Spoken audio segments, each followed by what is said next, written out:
Greetings, everyone, and welcome to the dojo. Today's featured show, Peacemaker, Season 2. Yeah, Peacemaker, Season 2, Episode 4. Welcome back to the dojo. I'm Ryu. That's Age, and we're back for more Peacemaker. I'm not saying whatever she put over there. We all know what this is. It's not an anime or an animated show. So, anyway, last week we had Peacemaker doing stuff in the other universe. Thanks to Fortnite, we got our theory confirmed. Because we're a little bit behind, so if any of you are behind, you probably saw it too, and if you don't know what we're talking about, then I apologize, but come on, it was always there. So if you don't want to hear the spoiler, we're going to be talking about it for like the next 30 seconds. So, yeah. Anyway, yes. Thanks to Fortnite, they confirmed that there are in the Nazi universe, and we are a couple weeks behind. Because we had to, we missed a week and stuff like that. But that was like the only spoiler because of Fortnite removing Peacemaker's dance that looks like a swastika when he does it. But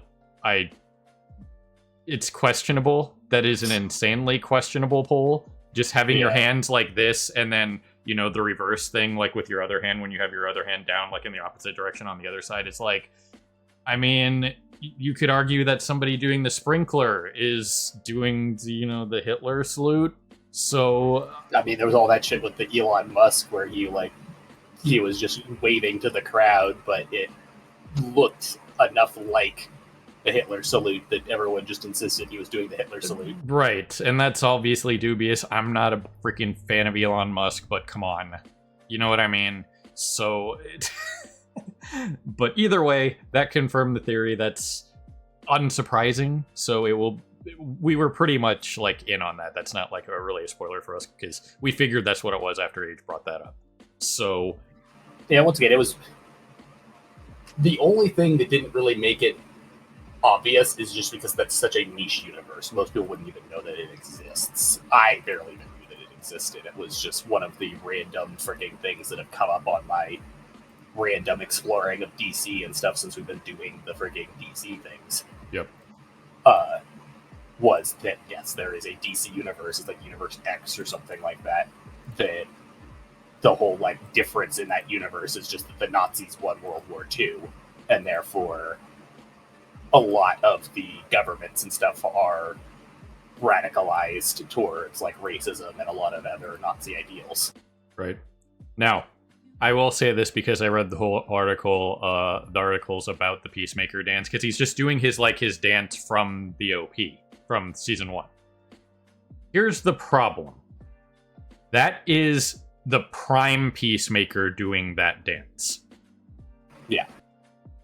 They are making it out to be that it's they're trying to say that the prime Peacemaker is from the Nazi universe. He is not. He is going. That's the one he is going to. So that's a completely different situation. If it was Peacemaker 2 doing the dance, then you might have an argument. Maybe. But even then, it strains credulity. So, I don't know. Last time I checked, there was also some other drama person still. That's way more drama than this. That's still a collab accessible in Fortnite. That's a way bigger problem than this. So, basically everyone's in Fortnite at this point. Yeah, it's actually kind of a meme. Freaking, Joker from E5, how he keeps showing up and shit. It's kind of turned into a meme at this point that Fortnite has everyone but Joker, who's everywhere but Fortnite. Right. So, because at this point he's in freaking 10 different things as random collabs and cameos and stuff like that, but he's not in Fortnite, which otherwise has basically everyone. Right. So either way, we got that confirmed. There was the drama with that. Again, we're still a couple weeks. We're two weeks behind, something like that. So that is what it is. But yeah, that's not surprising based on what's going on. But it amazes me that when you're making an argument like that, it's just it's not even the character from the Nazi universe doing it. It's Peacemaker Prime. So why would he be doing a swastika dance? Yeah. He's an American. You know what I mean? So If anything, he would probably join the Sons of Liberty, the Peacemaker Prime. So, yeah, once again, that's what I figure is going to end up happening. Is it's going to be something along the lines of either hell, the Peacemaker from the Nazi universe, when they were talking about him like going off and doing stuff in Bloodhaven, maybe he's part of the Sons of Liberty randomly in the back. You know what I mean? Who knows? So yeah, we don't really know anything about Peacemaker 2 yet, apart from the fact that he was apparently arrogant and it didn't have a lot of the struggles that Peacemaker Prime did. Yep. But yeah, that's more or less what I still kind of think this overarching situation for this season is going to be, is either it's going to come out that Peacemaker 2 is dead, and Keith and Augie are going to basically start an invasion / manhunt into the Prime universe for to get Peacemaker Prime, or it's going to come out to Peacemaker Prime that this is Universe X or whatever, and he's going to realize that as far as his ideology is concerned, the Sons of Liberty are in the right. Yep. And he's going to try to change things, and then that's going to get him outed. Yeah. So it will be interesting to see where it goes from here. So, again, called it Boosh, but still, it's one of those things where, what a weird way to get it like pseudo spoiled for you. It's like it's not really spoiled if it's confirming one of your theories. You know what I mean? And I'm very low key on getting stuff spoiled for me, because even if, like, say, I was playing like a really good game, whatever, we were talking about Joker. If I started playing Persona 5 for the first time, which I've already done it, I'm just using an example. But if I was playing Persona 5, for example, and like the ending got spoiled for me, like say halfway through the first act, yes, I would be a little upset, but I'd still want to see the rest of it. How do I get there? You know what I mean? How do we get there? That's usually the most important part, is unless they verbatim spoil like everything that happens, you know, just saying like, oh, Snape kills Dumbledore. Okay. How do we get there? What's the fallout? I want to see the rest of it. You know what I mean? Yeah, just saying Snape kills Dumbledore completely undermines that entire freaking story arc there around Snape. Yep. So, anyway, that being said, I'm excited to see where this goes. We'll be halfway through the season after this episode, so we still got plenty of time left to get some stuff in. So, let's push some buttons and see what's up with this week. So, people on Patreon, we'll get the timer going here in a second, and people on YouTube, we will see you immediately after the edit for the review and discussion. So, here goes some. Well, alrighty then. We got the backstory on how Augie got the door, and how he further put his children in danger, like the great father that he was, by telling them to move the damn thing so that he wouldn't get wrecked by alien technology. So that is something we did talk about, wondering how he got it. It'd be cool to just have this little piece of information. It wasn't overly long. It was just a sequence with them in the woods when they were younger, and found the alien, killed alien, and took his stuff. The rest is history.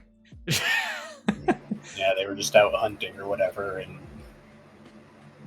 Augie shot it thinking it was an animal and decided, well, fuck it, I've already shot it once, may as well just take its shit. Yep, pretty much. So, there's that. Glad we got that. That was cool. I always like those just like little asides of just, well, how did he get this? It doesn't have to be overly explained or go super into it, and you can pretty much fill in the rest after that sequence. You know, Peacemaker talks about how, like, oh yeah, you know, I moved it twice. You know, they had me and Keith do it, put it in the trailer, and then again when they moved to the house. So, great. No big deal there. That was handled pretty well. But I will say, this opening sequence here with the Argus guys,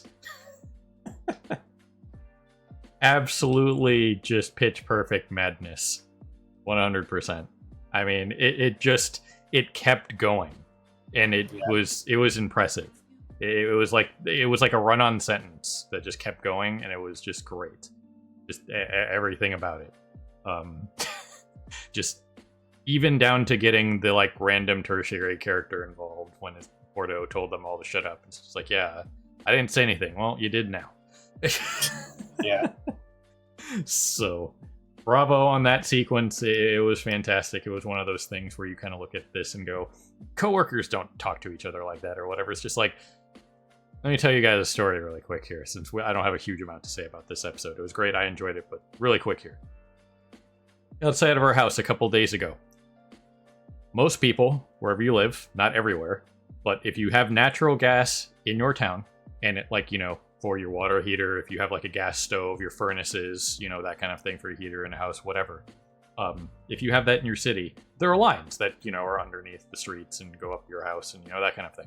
So apparently, across the street from my house, they were doing their yearly test on the lines. Now, they use this little tool that's kind of like GPR, ground penetrating radar, that it penetrates into the ground and will tell them, hey, there's a leak. Basically, that's the layman's way of putting it, right? Doing that every year is insanely questionable to me. Imagine this. You run the test. It's all good on September 3rd. And then there's a leak starting September 10th. And you don't check it again for another like 360 days. You know what I mean? So that to me, bare minimum, like even think about it. Even if they did that every 3 months, like once a quarter, you could still have a, you know, gas leak for like 2.5 months. So that boggles my mind that that's a yearly thing and not at least a quarterly thing. But yeah. Either way, they had to dig up the street and they were working like all night and stuff like that. But I was out there dealing with my cousin in one of the things that we're working on painting our truck, and I heard some of these workers just talking about random shit. And while it wasn't to this like madness extreme, you think, oh, people don't have like discussions like this. They absolutely do.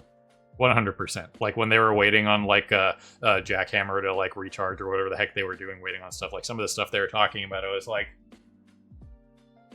yeah, all right. So you don't think that these kinds of conversations happen? They do. 100%. It happens. You know what I mean? So I got to give them props for putting all the Judo Master snacks in frame. I'm kind of surprised there's Cheez-Its in there, but you know, Cheez-Its are flamin' hot Cheeto adjacent, right? They're kind of the same thing. Yeah, he just likes cheesy snacks. Yeah. So they has his own like pantry up there in the freaking the war bus here. So the racist overtones aside over here, there were plenty of them, you know. But either way, stuff like that is still going around. I'm kind of surprised they have a character like this, but you know, there are people like this that are vaguely adjacent to this guy that are still out there, so it's not surprising. But yeah, again, that sequence was absolutely ridiculous. Gotta appreciate everything about it. Economos just being the background hero, you know what I mean? I thought this guy was dead. Generally speaking, when you see that sequence of like somebody just like going face first into a rock, or like what we thought he went like side of the head, like right here on the temple or something, that's fatal. That can be very fatal. Yeah, it looked more like side of the head, but apparently no, he got hit square on the forehead, which is one of the strongest parts of the forehead, so it's understandable that he did survive. Yeah. Just friggin' knocked him for a loop and caused some temporary memory loss. Right. So that was what it was. That was a thing. We had another Judo Master fight between Judo Master Peacemaker. We talked a little bit more about the fact that, you know, hey, remember Peacemaker Prime has extensive hand-to-hand and stuff like that. Obviously, he's not going to be able to beat a martial arts expert such as Judo Master until shenanigans occur and you land on him because you have like 250 pounds on the guy. That's why weight classes exist in real fights. Yeah, no, in general, he has a bad track record of beating Judo Master because, while yes, he is reasonably skilled at hand-to-hand, most of his hand-to-hand comes down to the fact that he is massive. Like, he is very strong and very heavy, and he can just throw his weight around against most opponents. But he is still quite skilled, especially at like improvising. The problem is just someone who is literally a martial artist, like Judo Master. He has a hard time actually keeping up with. Right. The only times he's ever actually managed to beat Judo Master is situations like this, where he just manages to overpower him through sheer strength. Yep. So another interesting action sequence. We got moving the portal. That was cool. Economos playing stall in the only way that Economos can, even though once again we were talking about it while he was doing this whole sequence here with trying to stall. I mean, they know. Remember when they came in the previous episode or the episode before that, when they were like scanning for the portal and stuff like that, and they were checking it to see if it existed? They know what happened with Lex's portal, which they think it's fairly similar to, right? So yeah, they know this is there's some form of dimensional disturbance going on here. That's what their radars kept picking up, and that's what the guy with the scanner was saying, was that it was there was some sort of like leak within the dimensional energies or whatever.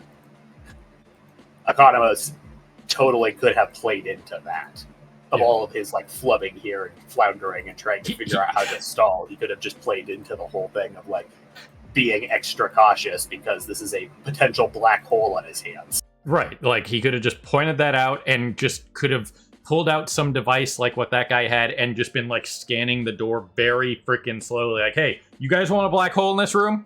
I got to do it this slow. All right.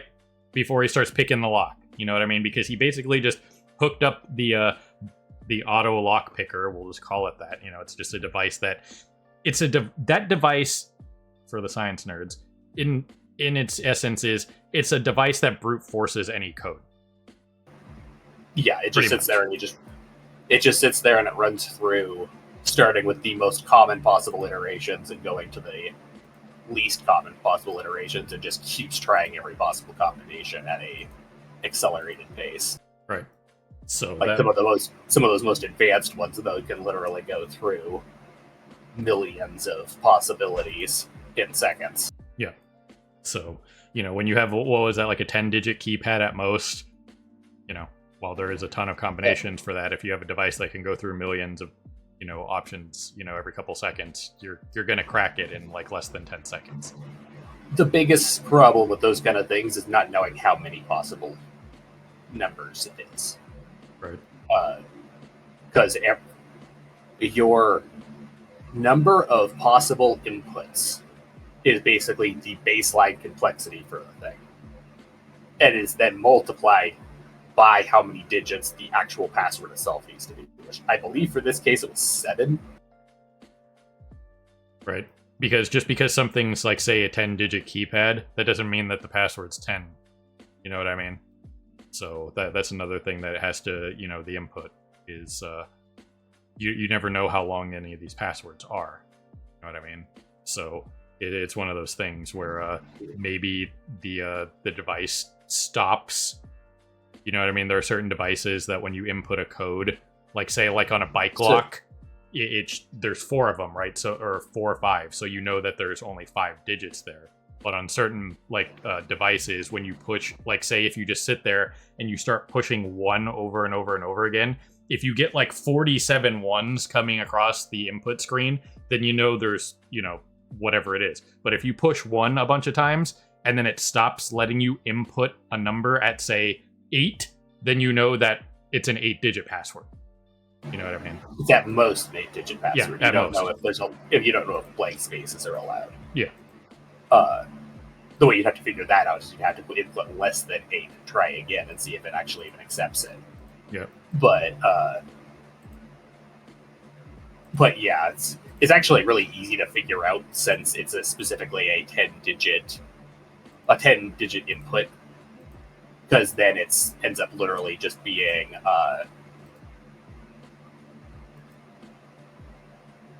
then it becomes a just a zero counting game. It ends up being a matter of how many zeros is it. So, like, in this case, if it was a 7-digit, it would be 100 million possibilities. Or an 8-digit would be 1 billion. Yep. You literally just, every time you add a digit to the possibility, to the password, you add an extra 0 to the number of possibilities. Yep. So, either way. If it was a 7, then 100 million is not actually that hard to brute force if you have a very advanced cracker, like Economos probably does. Yeah. So, yeah, it's just one of those things where he could have very easily just, like, hammed it up in the, like, hey, this could be a black hole, and you gotta scan the doorway, make sure there's no abnormalities before I hook up this thing, because, I could have it brute force the lock, but, well, what if there's already something wrong with it, and then we just get black holed, and that's it. or what if, or I probably shouldn't brute force a lock, because what if there's a fail safe of, like, if it fails 3 times, then it black holes. Yeah, right? So, either way, another solid sequence. Obviously, they moved the doorway to the house in the woods that everybody's creeped out about. This is, he said it, this was one of Augie's old hunting cabins that he owns. Right, yeah. So, interesting place for that. We were talking about it a little bit during the in-between, but, or I think we mentioned it during the reaction, though, was the portal's open, and Argus has a way to know, when one of those is open in a certain vicinity, so... Yeah, they have whatever radar technology that alerted them to the portal in the first place. So, in theory, they should be able to just find it again that way.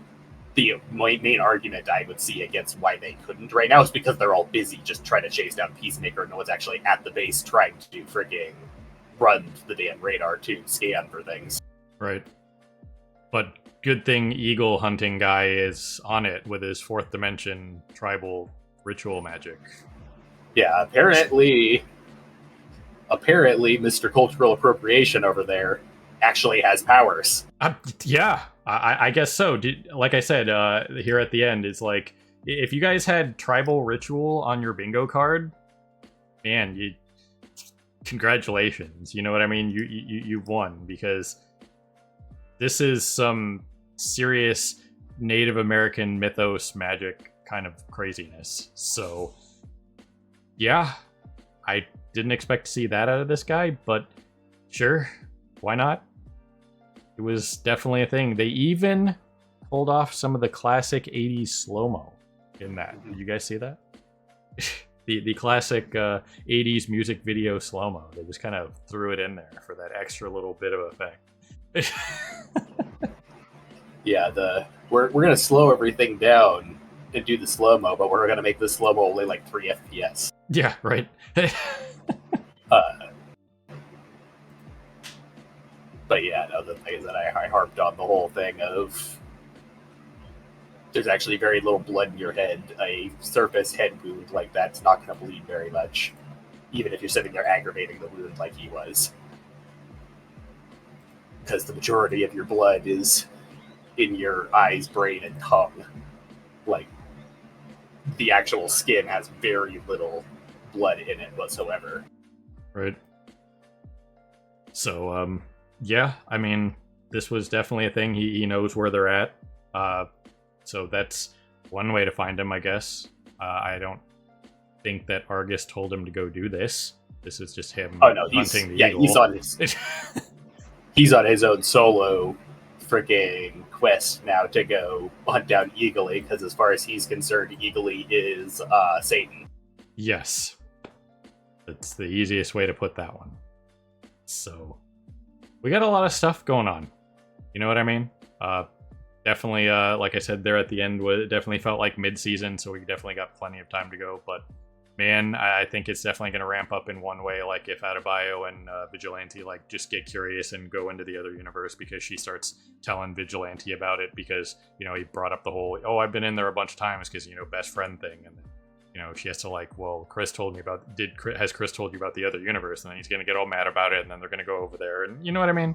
Well, he was also lying. He's only ever been in there one time, and that was just to dispose of Peacemaker 2. Right. Well, So, he was in there in the first season, like when they were grabbing the helmet or whatever, because he just kind of like walked in. But, oh right, yeah, there was that one. There was that time as well. That was his first time ever being in there. Yeah, like when he mentions like, oh yeah, is that White Dragon's armor? About and that's when he told them about like the gaps in the armor or whatever. Yeah, no, there was that case, and then it was only his second time being in there when he went to help dispose of Peacemaker 2, which, unlike Adebayo, he knows Peacemaker 2 is real because he helped dispose of him. Right, but that's one of those things of, do you trust Adrian? Yeah, for being. It's debatable whether you trust Peacemaker, who has had a history of hallucinations and shit relating to his family, or do you trust, and does Adrian backing him up have any sort of actual merit to it when you know for a fact that Adrian is fucking insane? Yeah. So, either way, there's a lot of stuff on the table. We've talked about pretty much all of it, so we don't really have to rehash it. We know what's probably coming in one way, shape, or form. It'll be interesting to see what path they go. It would be kind of interesting to see, like, if, especially if they went like the Adebayo and Vigilante just going through the other portal, and, well, you're a black woman in the Nazi dimension. That's not great. Just saying. And in Augie's house. So, Yeah, It's, as it stands, like I said during the episode itself, the main three possibilities I see is either Peacemaker is going to get out of whatever his current situation is and going to go back and potentially screw things up himself, or he isn't going to get a chance to go back immediately, and either Augie and Keith are going to come looking for him, or Adebayo and Vigilante, who are unsupervised around the portal, are going to go in to try to see if he's actually telling the truth. Yep. So that will be something. I don't really have any other theories other than that. I definitely agree with those as possibilities. I don't really see anything else that's like not like super unbelievable left field. You know what I mean? So we'll just have to see. But those are probably the most likely kind of candidates for what's going to happen, because there's only so many options for something like that outside of like the super like left field stuff, which if that happens, sure, whatever, as long as it's good, then I don't really care. But yeah, clearly Eagle Killer's going to do something, and we do still have Judo Master out injured in the woods, so he could potentially show up and do a thing, but right. Those, we really don't know exactly what's going to happen with them. Those are just kind of wild card things that are up in the air at the moment. Yep. So either way, the only other random just side thing of this episode was Adebayo getting her like ad in that totally fake mercenary magazine that apparently just, it kind of reminds me of like when Jim from The Office like published a book just to mess with Dwight, and he only sold one copy. People print magazines even if they have a low subscriber count, because whoever's printing that might just, like Peacemaker said, they make money off of people who do what Adebayo is doing, so they just keep putting it out that way. And if you only have to print 12 magazines and mail 12 out, it's not going to cost you that much. Yeah, that's the thing with magazine subscriptions, with subscription-based magazines in general, is since you only have to actually print as many as you have subscriptions, there's very little actual expenditure on their part. Basically, just they need one printing machine and to make sure it works. And then they can just kind of sit there and it doesn't matter how many subscriptions they have, they're still making money off of the 12 subscriptions they have, and then any extra money that they can make off of scamming people into paying for ad space on it. Yep. And ad space, even something that size, is going to be expensive. Doesn't matter. You know what I mean? You can push your magazine as, we have all kinds of readers. Like you have to prove it to anybody. They have to freaking go check it themselves. You know what I mean? So, yeah, that was definitely a thing. Fairly classic joke. But things we're waiting on the second half of the season. The stuff we talked about, but especially now, any Judo Master stuff. Hopefully get some more of him. But also we need the rule of threes for Adrian's facts. Because we have owls, spiders, and then we need a third thing. That's like the major thing for me in the second half of the season. Yeah. For the like side comedy stuff. Obviously not the main stuff, but for the side comedy stuff that they've been doing. So I want some more stuff with Flurry because that's hilarious. But we need the third thing for the rule of threes with the Adrian packs. So that's what I'm looking for in the side stuff for the second half of the season, besides all the other stuff that we've already talked about. So that's all I got for this week. You got anything else, Adrian? I think the only other thing was just the whole thing of like Harcourt in the other dimension that I forgot to mention last week was the whole thing of like not just Rick, but Harcourt too also seems like she's had very little actual experience in combat. Right. Because like Harcourt Prime would have been, she wouldn't have even waited on Chris to decide anything. She would have been first in the building as soon as they showed up. Right. Meanwhile, Harcourt 2 just kind of stood on the sidelines the whole time. Yeah, like full-on office worker, basically. You know what I mean? So, either way. Yep, that's about it. We could talk about the Harcourt and Flag stuff, but that just kind of is what it is. We kind of assume, like, Waller was the reason why she got blacklisted by all the intelligence agencies, that kind of thing. That's, you know. So, anyway, ladies and gentlemen, got some. Well, that was already confirmed this episode that it was, in fact, that she's been blacklisted by Waller just because of her association with Abidayo. Right. But, yeah, I wouldn't be surprised thinking about it more. Yeah, so what it probably is, the whole thing of, like, you know, Harcourt and Rick, despite Rick still being in the army and stuff like that, having, like, no combat experience, is what they probably did was they inversed it. In that, since Germany won, the Japanese probably forced the US to demilitarize. Right. Instead of the other way around. Yeah. So while they still have technically an army, they're not an actual militarized force. So being in the army is basically just a pencil pusher. Yeah. So, anywho, that we got for this week. So, ladies and gentlemen, people of YouTube, beyond, however you're watching, as always, we appreciate you stopping by and hanging out with us here in the dojo for more Peacemaker. And this was Peacemaker Season 2, Episode 4. So we're halfway through the season. It's been pretty good, but I think the second half will be even more interesting and crazy. So have a good morning, evening, afternoon, whatever it is for you. Have a good one. See you next time. Hey everyone, Victoria here. If you enjoyed the video, please consider pushing those like and subscribe buttons. Your support is greatly appreciated. Thanks again for your time, and we hope to see you again in the future.